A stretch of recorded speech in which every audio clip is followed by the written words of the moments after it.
نحمدہ و نصلی و نسلم علی رسول الکریم۔ ناظرین، آپ دیکھ رہے ہیں میرے YouTube channel AKQ Islamic academy. میں ہوں عبد الخالق قریشی۔ ناظرین، نماز کے فرائض میں سے سجدہ کے حوالے سے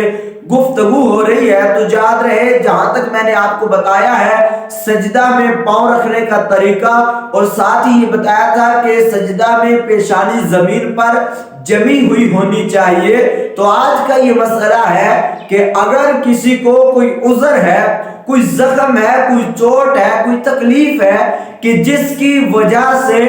وہ اپنی پیشانی کو زمین پر نہیں لگا سکتا، اور یہ اس کا عذر ہے اور شریعت کی طرف سے اس کو چھوٹ بھی ہے، اجازت بھی ہے، تو پھر وہ سجدہ کس طرح کرے گا؟ تو ایسے بندے کے لیے حکم ہے کہ وہ اپنی ناک کو زمین پر لگائے اور پیشانی کو عذر کے تحت زمین سے اٹھا لے، تو اس صورت میں اس کا سجدہ ہو جائے گا۔ مگر اس میں یاد رہے کہ احتیاط یہ کرنی ہے کہ جو لوگ عذر کی وجہ سے یا بغیر عذر کے بھی صرف ناک کو زمین پر رکھتے ہیں، یہ ناک کو زمین پر صرف رکھنا کافی نہیں ہے۔ اگر آپ صرف ناک کو زمین پر رکھ رہے ہو،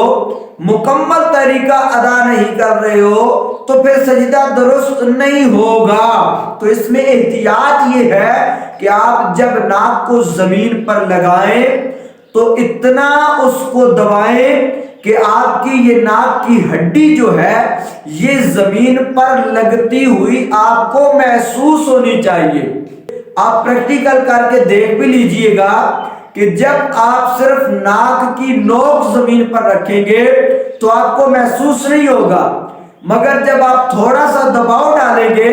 زمین کی طرف، تو جب آپ کی ناک کی ہڈی زمین کو ٹچ کرے گی تو پھر آپ کو محسوس بھی ہوگا۔ اور یہ مکمل طریقہ ہے، یعنی جس صورت میں آپ کو کوئی عذر ہے اور آپ پیشانی زمین پر نہیں لگا سکتے تو آپ ناک لگا کر سجدہ کر سکتے ہیں۔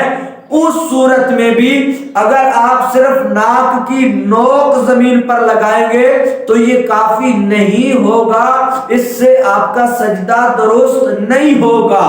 سجدہ کو درست کرنے کے لیے آپ کو ناک کی ہڈی کو بھی زمین پر لگانا ضروری ہے، یعنی جب بھی ناک زمین پر لگائیں تو صرف نوک نہیں لگانی بلکہ ہڈی کا زمین پر لگنا ضروری ہے، یعنی زمین پر ناک رکھ کے اس کو تھوڑا سا اس پر دباؤ ڈالیں تاکہ آپ کی ہڈی زمین پر لگے اور وہ آپ کو محسوس ہو۔ اس صورت میں آپ کا سجدہ درست ہوگا۔ دوسرا مسئلہ کہ اگر کسی شخص کو چوٹ اور زخم ہے اور اس عذر کی وجہ سے وہ پیشانی بھی نہیں لگا سکتا اور ناک بھی نہیں لگا سکتا، اور ایسا بندہ اگر اپنے رخسار زمین پر لگا لے ایک طرف سے یا دوسری طرف سے، یا وہ اپنی ٹھوڑی زمین پر لگا لے، سجدے میں جا کر رخسار لگا لے یا ٹھوڑی لگا لے، تو کیا اس صورت میں اس کا سجدہ ہو جائے گا؟ تو یاد رہے رخسار